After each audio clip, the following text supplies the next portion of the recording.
Bienvenidos a nuestra lección juvenil para esta semana que tiene como título Con hambre de más. Ya llegamos a la lección número 10, estamos a 3 más de terminar este trimestre y por ende el año 2020. Y en esta lección vamos a aprender muchas cosas, espero que ustedes estén muy conectados con nosotros, así que bueno, bienvenidos a la lección juvenil.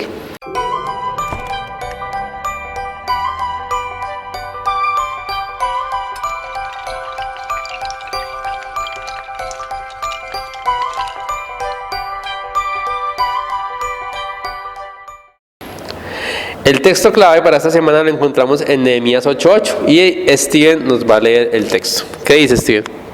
Amigos, ¿cómo están? Cordial saludo. El texto clave dice: ellos leían en voz alta el libro de la ley de Dios y lo traducían para que se entendiera claramente la lectura. Nehemías 8:8.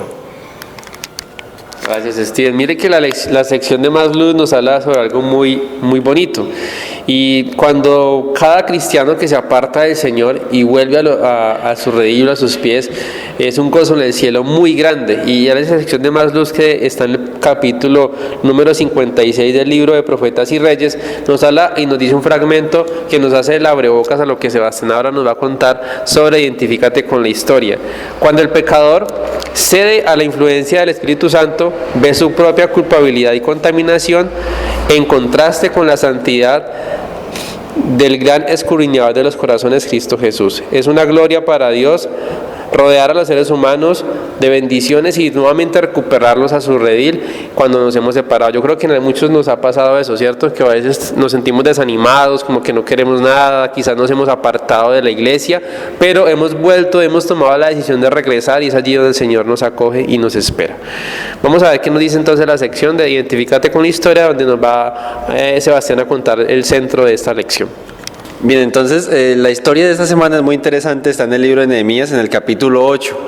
Después de que los hebreos pasaron el exilio, entonces ellos vuelven otra vez a su ciudad, reconstruyen el templo, pero faltaba algo más por reconstruir y era la estabilidad espiritual del pueblo. Entonces resulta que Esdras, al encontrar los rollos con la ley de Dios, se conmueve todo el pueblo y se une todo el pueblo en un solo propósito, y el propósito era poder leer y escuchar los rollos. Entonces, allá en la plaza, en la enorme plaza que había, ellos hicieron una plataforma, fabricaron un lugar alto para que Esdras se parara en ese lugar y abriera los rollos, y todo el pueblo se reunió y Esdras abrió los rollos y comenzó a leer la ley. Resulta que tal vez, según algunos dicen, tal vez los hebreos habían perdido un poco su idioma por haber estado tantos años en exilio, entonces algunos levitas ayudaban a traducir lo que Esdras estaba leyendo. O también algunos dicen que era porque había mucha multitud y la voz de Esdras no alcanzaba a abarcar pues la multitud de personas. Entonces cuando las personas comenzaron a escuchar lo que la ley decía, comenzaron a llorar, y a llorar amargamente de arrepentimiento, porque sabían que eran culpables, o los seres humanos, los hebreos habían sido culpables del exilio, porque la desobediencia a Dios los había llevado a eso. Entonces, cuando los líderes religiosos de Israel vieron que todos lloraban, lo que hicieron fue comenzar a consolar a la gente y a decirles: no lloren, que en lugar de ser un día amargo, hoy es un día de alegría. Hoy es un día de alegría porque hoy el perdón ha llegado a nuestro pueblo, porque Dios nos ha perdonado. Y leyendo los mismos rollos de la ley se dieron cuenta de que debían celebrar la fiesta de las cabañas y que debían hacer comida y compartirse unos con otros y saludarse y abrazarse. Entonces eso fue lo que hicieron. Comenzaron a hacer enramadas, es decir, a vivir como en campamentos en las terrazas de las casas durante esos días, y a hacer comidas y compartir unos con otros y a regocijarse en la salvación. Entonces esa es la historia que trae Nehemías capítulo 8. Muy bien, complementando un poco lo que dice Sebastián antes de pasar a hacer unas preguntas con respecto a esto, hay una sección muy importante que a veces no la tenemos, que se llama Lo Sabías, y en Lo Sabías nos van a dar unas especificaciones importantes que tienen que ver con la ley de Dios. Steven entonces nos va a leer este pequeño fragmento sobre Lo Sabías. ¿Qué nos dice Steven? La ley de Dios casi se pierde en la traducción. Judá había incurrido en casamientos mixtos, mezclándose tanto con otras naciones que había perdido la conexión con el idioma de la ley de Dios. Por eso, recurrieron a otras personas para que los ayudaran a entender. Según las costumbres judías, el que el pueblo se haya puesto de pie significa que guardaron completo silencio. Gracias, Steven. Bueno, allí complementando un poco esto. Sebas, ¿cuál es el mensaje para nosotros desde un punto de vista espiritual y juvenil también, ya que es la lección como tal de jóvenes? ¿Cuál es el mensaje que podemos darle a esta historia y que nos podamos nosotros apropiar de él? Bueno, yo creo que uno de los mensajes más especiales es el gozo del perdón, el gozo que produce el perdón, y también la disposición de Dios a perdonar. Otro mensaje que yo creo que podemos sacar de la lección es el hecho de que la palabra de Dios transforma. Cuando ellos estuvieron expuestos a lo que decía la palabra de Dios, pues no hubo otra reacción más que el arrepentimiento. Y yo creo que eso es lo que Dios quiere que nosotros sintamos y experimentemos cuando nos acercamos a su palabra, esa sensación de arrepentimiento y por ende como resultado el gozo del perdón. Muy bien, Sebas, entonces ahorita en la sección de ¿qué opinas? Nos dice lo siguiente: clasifica en orden de importancia las siguientes declaraciones sobre las maneras de responder en adoración a la misericordia de Dios: celebración festiva, reflexión profunda, obediencia fiel, repetir la historia frecuentemente, ofrecer excelencia en adoración, alabanza y música. ¿Cómo nosotros entonces clasificamos la importancia de la adoración a Dios? ¿Será una celebración festiva, o será algo que hacemos por rutina, o será una obediencia fiel, o a veces algo que simplemente repetimos? Porque muchas personas, digamos que a la hora de, un ejemplo, de orar, entonces pueden pensar que es una rutina, que es algo que hacen en la mañana, en el mediodía, en la noche, o cada vez que van a probar un alimento, o en la noche. ¿Cuántas veces no vamos a orar y nos damos cuenta que repetimos lo mismo? Y todas las noches decimos las mismas cosas, como ay, qué pereza orar, y nos acostamos y decimos cualquier cosa. Entonces debemos saber que la adoración, de hecho esta parte de la adoración está muy relacionada con la lección de adultos, la parte de educación y adoración, y cómo esto tiene que ver en nuestra vida espiritual, cómo nosotros podemos apropiarnos de esto para hacerlo de una manera más fiel y que nos ayude a nuestra vida espiritual, que es lo importante como tal. Con respecto a lo que Sebas nos contó ahora, ¿tienes en mente de pronto algunas otras historias de la Biblia que tengan que ver con perdón y que también nos ayuden en ese andar cristiano? Sí, yo creo que sí. En la Biblia, en muchas ocasiones, diría yo, cuando hay una situación de perdón, luego viene una situación o un evento de celebración. Por ejemplo, la parábola del hijo pródigo. Jesús mismo fue el que contó esa parábola, y en esa parábola el hijo se extravía, va lejos, cae en la profundidad del pecado, pero cuando vuelve, lo que hay es restauración, perdón, y viene una celebración por su restauración. Asimismo, en esas parábolas de la oveja perdida, la moneda perdida, Jesús dice que en el cielo hay gozo, es decir, hay fiesta, hay celebración cuando un pecador se arrepiente. Entonces, yo creo que para Dios el hecho de que un ser humano acepte el perdón, ese ser humano, para Dios eso es motivo de fiesta y celebración. Exactamente, es muy importante. Y mira que a la hora de nosotros comprender la Biblia, no sé si Steven te ha pasado que de pronto abras la Biblia y trates de entender una historia o un mensaje y de pronto no te queda claro, o te has esforzado mucho por comprender lo que estás leyendo, o todo lo que has leído cuando abres la Biblia te ha quedado claro, o te ha surgido de pronto la experiencia de no entender en ese momento el mensaje. ¿Y qué haces? ¿Le preguntas a alguien? ¿Investigas? Sí, claro, hay historias, y de hecho me pasas en los libros más cortos, ¿cierto? Por ejemplo, de Nehemías, Esther. Las historias de estos personajes, aunque son uno las lee por primera vez y realmente no cuadran las cosas, y uno lo que hace, sí, claro, es preguntar. Digamos, por ejemplo, las historias de los evangelios son historias que, aunque sí son extensas, son historias que son muy particulares, porque es que cuentan como lo que vivió Jesús en la tierra, ¿cierto? Entonces son historias que a uno totalmente se le quedan, pero sí, claro, hay historias que uno no las entiende hacia primera lectura y uno pregunta o... Sí, eso está bien, porque yo creo que cuando uno lee, Sebas, que tú que lees mucho, Cuando uno lee, de pronto no entiende una frase o no entiende una palabra y no sigue, a veces como que se pierde, ¿cierto? Hay que buscar el significado, hay que no continuar cuando uno no entiende algo, porque al final se va a hacer tiempo perdido y no se va a comprender bien.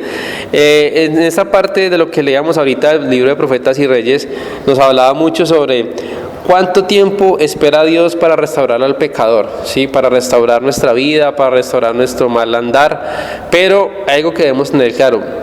¿Será que siempre el Señor va a estar allí para restaurarnos? ¿Será que siempre o va a llegar algún momento, por más de que Él quiera, ya no lo podrá hacer? Yo creo que no siempre. Es decir, Dios siempre está, pero el ser humano, como usted dice, David, llega un momento en que ya rechaza abiertamente a Dios, porque ese rechazo repetitivo va siendo como una bola de nieve. Es decir, el rechazo puede comenzar con algo pequeño, pero mientras más vamos rechazando a Dios, más va creciendo y más va creciendo la aversión hacia Dios, y luego ya no queremos escuchar de Él. Entonces, Dios siempre en las circunstancias pone momentos especiales, específicos o definitivos para que una persona pueda volver del pecado. Claro que sí, y además que también nosotros a veces nos excusamos que no, todavía tenemos tiempo, todavía podemos, pero sabemos que en algún momento, digamos, el tiempo gracias se va a terminar, ¿sí? Y por más de que yo quiera o por más de que Dios quiera, pues ya el tiempo se terminó. Entonces, lo que hemos dicho constantemente, el tiempo es ahora, es en este momento. Y el Señor hace lo posible, o nos ha puesto todo, por decirlo así, en bandeja de plata para que podamos ir a Él. Tenemos muchísima luz, muchísima información que nos lleva a conocer el gran amor que el Señor tiene por nosotros, y si no aceptamos, porque somos libres de hacerlo, ¿no? Pues ya sería aceptar también nuestras consecuencias en ese ámbito. ¿Alguna vez has sido el único en decir amén en la iglesia? No sé, de pronto alguien dice un texto, una frase bonita y nadie dice amén, ¿cierto? Como que todos en silencio, todos callados. ¿No les ha pasado que los predicadores dicen, bueno, hermanos, amén por lo menos, no sé, hagan algo? Pero a veces la gente es como muy fría dentro de la iglesia. ¿Qué creen ustedes que se deba a eso? Steven. Bueno, diría yo porque o no están como en relación con lo que están predicando, ¿cierto? No están, digamos, pendiente y en sintonía, o debería ser decir amén, así sea, porque todo lo que está escrito en la Biblia sabemos que está escrito por Dios, y así sea, y así fue, ¿cierto? Entonces creo que es como esa, no sé si es que es la falta sí, como esa conexión en el momento con Dios, porque sabemos que sea quien esté leyendo, pues es palabra de Dios. ¿Te ha pasado alguna vez predicando que tú dices algo y estás pensando, este mensaje está muy importante, y terminas y como que nadie dice nada, ni amén, ni una aleluya por allá?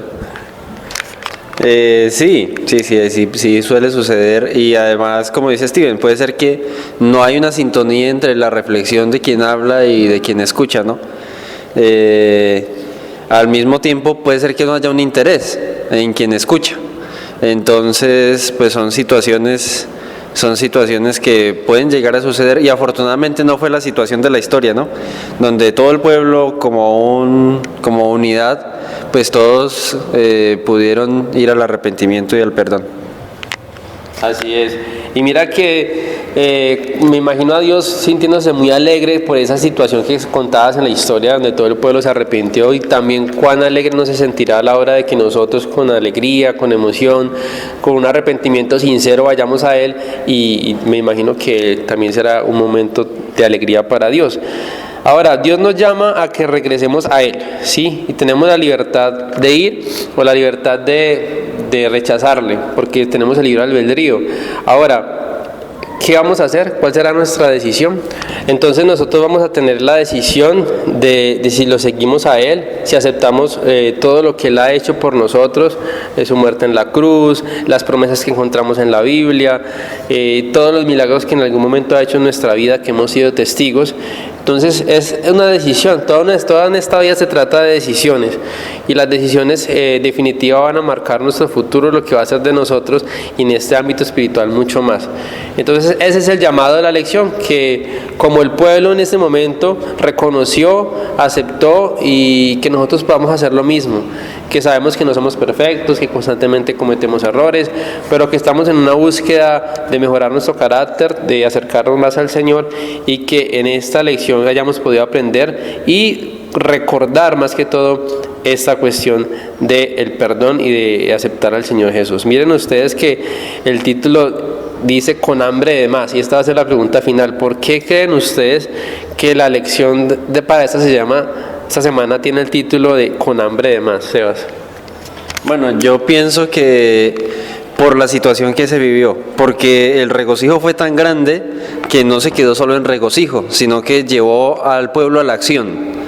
Y esa acción se experimentó celebrando la fiesta de las cabañas, regocijándose unos con otros, y al mismo tiempo programando las próximas fiestas. Entonces ellos sintieron el gozo del perdón, pero quedaron con hambre de más, y fue de actuar, de obedecer a Dios y de celebrar las fiestas que seguían, seguir recordando la ley, seguir recordando a Dios.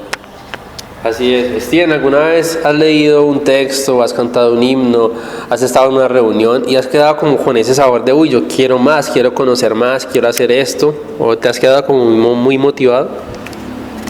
Sí, claro. De hecho, me pasó en estos días, estaba viendo yo un amanecer con el pastor Fede Luengas, ¿no? Él está hablando sobre la parte de Apocalipsis, ¿cierto? La parte de los 144.000. Entonces él transmitió un viernes como a las 4:30 de la mañana. Él dijo, y para el siguiente martes continuaremos con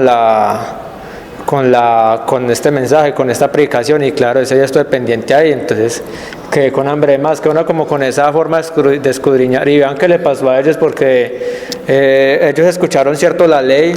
O sea, la ley es algo bueno para nosotros, pero a la vez es como unas ciertas cosas que hay que cumplir, cierto.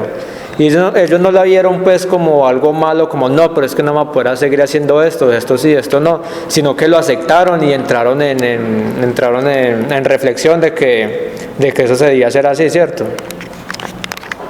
Así es. Entonces, bueno, es un mensaje para todos, que constantemente estemos con hambre de más, de querer avanzar, de querer conocer más a Dios, de querer ayudar más a las demás personas, de querer reflejarlo más a Él y que esa imagen del Señor se refleje en nosotros. Ese ha sido el mensaje para nuestra lección juvenil de esta semana. Recuerden compartir el video, suscribirse, darle like y que puedan ser parte de esta familia más cerca de Cristo. Dios les bendiga.